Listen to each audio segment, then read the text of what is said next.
नमस्कार क्रिकेट प्रेमींनो, मित्रमैत्रिणींनो, कसे आहात तुम्ही सगळे. कधी कधी ॲडजस्टमेंट करायला लागते. मोठ्या लोकांबरोबर काम करायचं असलं ना तर बाकी सगळ्या गोष्टी बाहेर ठेवायला लागतात, समजून घ्यायला लागतं. तसंच आज आदरणीय अमोल कराडकरजी यांनी आज मान्यता दिलेली आहे की एकत्र क्लिप करूया, म्हणजे स्पोर्ट्स कट्टा आणि सुनंदन लेले क्रिकेट अँड बियॉन्ड असं एकत्र करूया. म्हणलं अरे सोने पे सुहागा, त्यातनंही T20 वर्ल्ड कप चालू होतोय. भारताचा पहिला सामना हा वानखेडे स्टेडियमवरती होतोय. त्याच्या बाहेर उभं राहून भारत विरुद्ध अमेरिका प्रिव्ह्यू क्लिप सादर आम्ही करणार आहे. त्यामुळे अजिबात कुठेही जाऊ नका, बघत राहा तुमचा आवडता कार्यक्रम स्पोर्ट्स कट्टा आणि सुनंदन लेले क्रिकेट अँड बियॉन्ड. काय रे, म्हणजे वर्ल्ड कपची सुरुवात ती सुद्धा मुंबईमध्ये, ती सुद्धा वानखेडे स्टेडियमवरती. आणि ज्याला गमतीने आपण ऐकतोय, म्हणजे मराठीमध्ये तर हे अगदी आलेलं आहे आणि आपण सगळे पोट धरून असलो की ग्रीन कार्ड विरुद्ध आधार कार्ड अशी मॅच आहे. या सगळ्याच गोष्टी एका योगायोगाच्या वाटतात. म्हणजे याहून चांगला वर्ल्ड कपचा टोन सेट करायचा चान्स मिळाला नसता. आणि एका दृष्टीने इतकं चांगलं की गेल्या आठवड्याभर सगळं क्रिकेट जगत नक्की कुठले संघ खेळणार, एक संघ येणार का नाही, आता त्याच्यानंतर एक स्टेप पुढे जाऊन एक संघ एक सामना खेळणार की नाही, याच्यापेक्षा आता जे संघ खेळत आहेत त्याच्याबद्दल आपण बोलायला लागलो आहे. आणि परत मोठ्या लोकांचा सहवास हा मला आजच मिळणार आहे फक्त, कारण की मी फक्त मुंबईतच असणार आहे. मोठी लोक मोठ्या फ्लाईट्समध्ये बसून मोठ्या संघांचे मोठे सामने कव्हर करत एशियन सबकॉन्टिनेंटमध्ये फिरणार आहेत. पण सुनंदन, मला एक खूप हा तात्विक मुद्दा आहे माझा की H1B वर्सेस इंडियन पासपोर्ट, हे जे सगळं जे काही चाललं आहे, मला एक साधा प्रश्न आहे. आपल्या आप्तेष्टांमध्ये जेव्हा कोणी बाहेर गेलं ना की आपण पूर भरून येतो ना, असं ताट होऊन सांगतो बघा ते आता त्यांना तिकडे ग्रीन कार्ड मिळालं आहे आणि त्यांच्या मुलांना सिटिझनशिप आहे. मग जेव्हा क्रिकेटर तिथे हे कसले अमेरिकन, हे कसले कॅनेडियन, हे तर सगळे आमचे इंडियन नाही, हा दुटप्पीपणा का बोलत. ते जाऊन तिथे खेळत आहेत, त्यांनी तिथे सिलेक्ट होण्यासाठी करून दाखवलं आहे आणि म्हणून ते इथे पोचलेत ना. माझ्या दृष्टीने तर ही खूप अभिमानाची आणि भावनिक चांगलेपणाची गोष्ट आहे. कारण असं आहे की मुंबईच्या मातीमध्ये खेळलेले बरेच खेळाडू हे अमेरिकन संघात आहेत, परंतु त्यांनी ते जो दर्जा आहे तो मिळवलेला आहे, कष्ट करून मिळवलेला आहे. आणि या मातीमधनं क्रिकेट खेळून ते आता वर्ल्ड कप खेळत आहे, त्याला महत्त्व आहे. आणि शुभम रांजणेसारखा खेळाडू की जो म्हणायला गेलं तर महाराष्ट्राचा आहे, त्याच्या आजोबांची एक पुण्याई त्याच्या पाठीशी आहे, त्याच्या वडिलांचे आशीर्वाद त्याच्या पाठीशी आहेत. कारण एक भारताकरता खेळले, एक महाराष्ट्राकरता, म्हणजे सुभाष रांजणेबरोबर मी सुद्धा भरपूर क्रिकेट खेळलो आहे, दर्जेदार क्रिकेटर. आणि आता शुभमनी मुंबईमध्ये क्रिकेट खेळून अमेरिकेला जाऊन वर्ल्ड कपचं स्वप्न तो साकारताय. माझ्या दृष्टीने खूप मोठी गोष्ट आहे. बरोबर. आणि हा बघा ना, शुभमचा प्रवास सुरुवात महाराष्ट्रापासून केली. महाराष्ट्रातून मोठी स्वप्न होती म्हणून ती रिस्क घेऊन पुण्यातला मुलगा मुंबईत येऊन जेव्हा फर्स्ट क्लास क्रिकेट खेळतोय तेव्हा 2 वर्ष आधी मुंबईत स्वतःला प्रूव्ह करायचं मैदानांवर, ते करून मुंबईच्या संघात आला. मग कोविड आला, मुंबईच्या संघातली जागा तोपर्यंत डळमळीत झाली होती म्हणून गोव्यासाठी खेळला आणि तेव्हा अमेरिकेचं स्वप्न बघितलं. आता हा कॉन्फिडन्स बघा. शुभम रांजणे हा USA संघातला सर्वात शेवटचा पदार्पण झालेला आहे, कारण काय 3 वर्षाचा नियम असतो. तुम्ही 3 वर्ष अमेरिकेत राहिल्याशिवाय तुम्हाला अमेरिका संघासाठी खेळता येतो. बरोबर. तो वर्ल्ड कपच्या उंबरठ्यावर, म्हणजे तोपर्यंत तो फ्रँचायझ लीग गाजवत होता, फक्त अमेरिकेतला नाही. दक्षिण आफ्रिकेतली फ्रँचायझ लीग त्यांनी सुपर किंग्स संघासाठी गाजवली, नेपाळमध्ये तो गाजवतोय. तो चान्स मिळेल तिथे मिळेल तेव्हा स्वतःचं गाणं खणखणीत वाजवतोय आणि अखेर त्याला सामना मिळतोय वर्ल्ड कपचा पहिला भारताविरुद्ध. त्याच्यामुळे मला असं वाटतंय की फक्त 2 पुणेकर बोलत आहेत जन्मानी म्हणून नाही, पण हे जी त्रयी आहे ना महाराष्ट्रातली, हरमित सिंग, सौरभ नेत्रावळकर आणि शुभम रांजणे, याच्यात सर्वात जास्त स्पेशल मोमेंट ही असेल कदाचित शुभम रांजणेसाठी. अर्थात सौरभ आणि हरमित हे त्यांच्या ओजी होम ग्राउंडवर खेळत आहेत असं आपण म्हणू शकतो. कारण सौरभ आणि सूर्या, रोहित ऑलमोस्ट कदाचित एका बॅचचे असतील. त्यांच्याकरता सुद्धा वर्ल्ड कप खेळण्याचं स्वप्न हे अगोदर साकारलेलं आहे. पण आता वानखेडेवरती वेगळ्या कपड्यांमध्ये हा सामना खेळायचा, भरगतचं ग्राउंड भरलेलं असेल. इवन मी सूर्याला जो प्रश्न विचारला की सूर्यासाठी सुद्धाही तो अंडरप्ले केला त्यांनी, पण सूर्यासाठी सुद्धा ही खूप मोठी गोष्ट आहे की या मातीतनं तयार झालेला खेळाडू रोहितनी पास केलेला बॅटन धरून आज कॅप्टन म्हणून भारतीय संघाचं नेतृत्व या मैदानावरती करणार आहे. आणि त्यावेळेला तो म्हणला की मला कप्तान म्हणण्यापेक्षा लीडर म्हणा.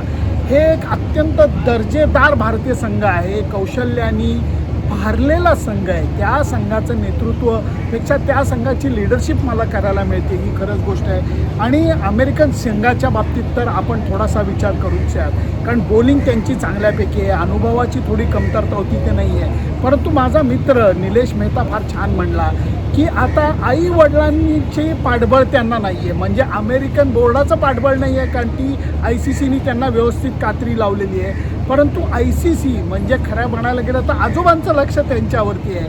बॉलिंग डिपार्टमेंटमध्ये ते थोडे कमजोर नाही आहेत, कारण अनुभव आणि या सगळ्या गोष्टी आहेत. बॅटिंगमध्ये ते कसं करतात, T20 क्रिकेटचा आघात भारतीय भूमीवरती कसा पचवतात हे बघायला मजा येणार आहे. पण भारतीय संघ ऑल सेड अँड डन पूर्ण तयारीनिशी उतरते. भारतीय संघ यावेळेस म्हणजे गेल्या 9 एडिशन्समध्ये आपण काय म्हणायचो की T20 खेळ असा आहे की ज्याच्यात कोणी कोणालाही कधीही हरवू शकतं, त्याच्यामुळे फेवरेट्स कोणी आहे की नाही खात्री नाही, असं आपण प्रत्येक 9 आवृत्त्यांच्या आधी म्हणत होतो. 10व्या आवृत्तीला आपण म्हणतोय की हा वर्ल्ड कप भारताने हातातून गमावायचा वर्ल्ड कप, एवढा आउटराईट फेवरेट. कारण जसं स्पोर्ट्स कट्ट्यावर गप्पा मारताना परवा आम्ही बोललो की तुम्ही बेस्ट टॉप ऑर्डर बॅटर भारताचा आहे, बेस्ट फिनिशर भारताचा आहे, बेस्ट स्पिनर भारताचा आहे, बेस्ट पेसर भारताचा आहे. अगदी आणि या प्रत्येक याच्यासाठी भारताचेच अजून 1 किंवा 2 दावेदार आहेत प्रत्येक पोझिशनसाठी. मग आता अजून घोडं कुठे मारायचं, म्हणजे समोरच्यानी अत्यंत आउट ऑफ देअर स्किन साध्या मराठीत म्हणायचं म्हणलं तर खेळायला पाहिजे. आणि भारताचा वाईट दिवस असेल तरच धक्का लागू शकतो, कारण एवढी जबरदस्त टीम आहे. आणि जसं अमोलने आत्ता वाच्यता केली, कारण प्रत्येक गोष्टीला एक ऑप्शन आहे. म्हणजे आता ईशान किशन बघा ना, मागणं आला आणि कुठं पुढं गेला.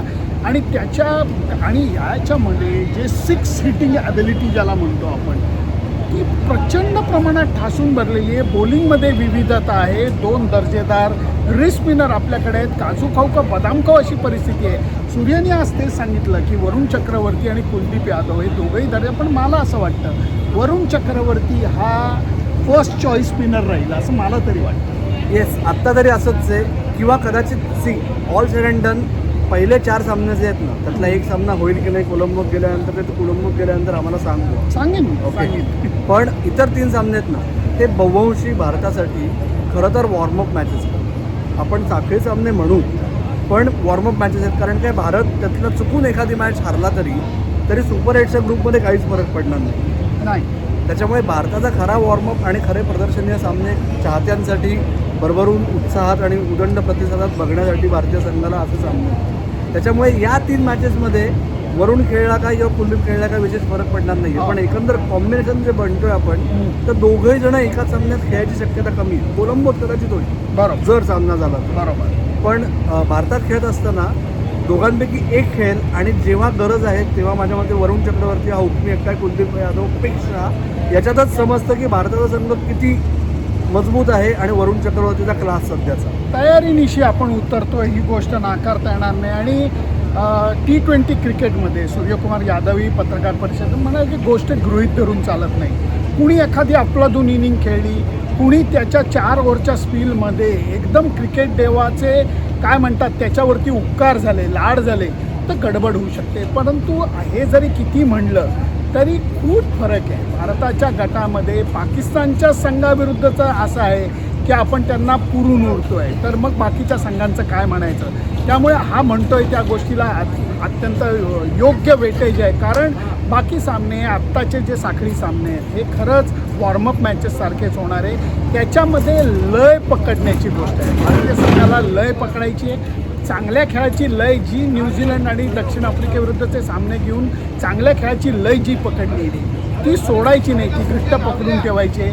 बाउंड्री लाईन वगैरे वानखेडेची फार मोठी आहे ना, प्रचंड आहे. त्यामुळे धावांची बरसात होणार आहे, बाउंड्री सिक्सरची बरसातच होणार आहे. आणि त्याच्यामुळेच तो 300 धावांचा पल्ला गाठला जाईल की नाही वर्ल्ड कपमध्ये, हा मुद्दा विशेषतः भारताचे जे साखळी सामने, जे आत्ता उल्लेख आपण वॉर्मअप मॅचेस केला, पण ते आहेत साखळी सामने, तेव्हा जर 300चा पल्ला गाठला गेला तर आश्चर्याचं कारण राहणार नाही. पण सुनंदन, भारताकडे याच्याआधी मला तुला एक विचारायचं आहे. तेव्हा तुम्ही तरुण होतात, मी बाळ होतो, 19 वर्षापूर्वी जेव्हा आपण पहिला वर्ल्ड कपचा पहिला सामना जो आपण जोबर्गमध्ये पाहिला होता तेव्हाची एखादी आठवण सांग. नाही, आठवण म्हणजे त्याच्या अगोदर आपण त्याची प्रॅक्टिस गुपचूप बघितलेली होती आणि आपण बाकी प्रॅक्टिस संपल्यानंतरही रेंगाळत बसलेलो होतो, ही खरी माझी आठवण आहे. कारण इंडियन टीमनी प्रॅक्टिस संपवली अशी दाखवली, पण कुणी ग्राउंड सोडायला तयार नव्हतं. बऱ्याचशा पत्रकारांना लेखनाचं थोडंसं प्रेशर असतं, कारण दक्षिण आफ्रिकेमध्ये आपण 3.5-4 तास इंग्लंडप्रमाणे मागे असतो, त्यामुळे बरेचसे लोक गेले होते. आणि थोड्या वेळाने जेव्हा इंडियन टीम परत एकदा मैदानात उतरली तेव्हा मनात आपल्या शंका आली होती की अरे प्रॅक्टिस तर झाली, का उतरली. आणि त्यावेळेला आपण बॉलआउटचा प्रकार बघितलेला होता. कारण गंमत म्हणून बॉलआउट जो प्रकार केलेला होता लालचंद राजपूत आणि कॅप्टन महेंद्रसिंग धोनीनी, की अरे गंमत म्हणून आपण करू. आणि त्याच्यामध्ये अजून एक गोष्ट लक्षात राहण्यासारखी अशी होती की 11 जणांनी किंवा बॉलआउटची प्रॅक्टिस केलेली होती, इन्क्लुडिंग महेंद्रसिंग धोनी, गंमत म्हणून. आणि त्याच्यामध्ये असा त्यांनी नियम लावलेला होता की बॉलआउटच्या प्रॅक्टिस सेशनमध्ये जो जास्त वेळा स्टंप उडवेल, मॅच सिच्युएशन न जाणो आली तर बॉलर्सच ते टाकतील असं नाही. जो प्रॅक्टिसमध्ये जास्त वेळा उडवेल त्याला संधी मिळाली आणि त्या पहिल्या मॅचमध्ये ती वेळ आली होती. एक्झॅक्ट, ती आलीच. आणि मला असं वाटतं की अभिषेक शर्मा क्रिस गेल करेल का, हा सुद्धा उद्याच्या सामन्याचा मुद्दा असू शकतो. कारण त्यात क्रिस गेलनी झंझावाती शतक त्या पहिल्या सामन्यात जगावलं. आपण ओव्हरफ्लो एरियामध्ये होतो तेव्हा जोबर्गमध्ये, पण तेव्हा म्हणजे असं होतं की T20 नवीन होतं, म्हणजे एकीकडे नाचगाणं चाललंय आणि दुसरीकडे आतषबाजी चालली आहे स्टँड्समध्ये. कसे मारले होते आणि त्यांनी कसे मारलेले होते क्रिस गेल जरा, म्हणजे आणि तेवढा तो तगडा खेळाडू नाही आहे. फारच म्हणजे सुनंदन लेल्यांमुळे झाकोळला जाणारा खेळाडू आहे तो, त्याच्यामुळे. पण त्या गोष्टी विसरता येत नाहीत. त्यामुळे ही 10वी एडिशन आहे, 10 का दम म्हणता येईल त्याला, की आता T20 वर्ल्ड कपनी एक वेगळी लोकप्रियता गाठलेली आहे. आणि त्या पार्श्वभूमीवरती भारत यजमानपद भूषवत असताना भारताचा पहिला सामना वानखेडेवरती होतोय आणि तो बघायला, तो कव्हर करायला तुमचे प्रतिनिधी म्हणून मी आणि अमोल कराडकर हे मैदानावरती हजर राहणार आहोत. त्यामुळे तुमच्या प्रतिक्रिया काय आहेत, तुमच्या अपेक्षा काय आहेत, आम्हाला नक्की कळवा. त्यामुळे स्पोर्ट्स कट्टा आणि सुनंदन लेले क्रिकेट अँड बियॉन्डला लाईक, शेअर आणि सबस्क्राईब करा आणि त्याच्यावरती तुमच्या कॉमेंट्स नक्की लिहा. आम्हाला त्याचं खूप मोल आहे. धन्यवाद. Bye bye.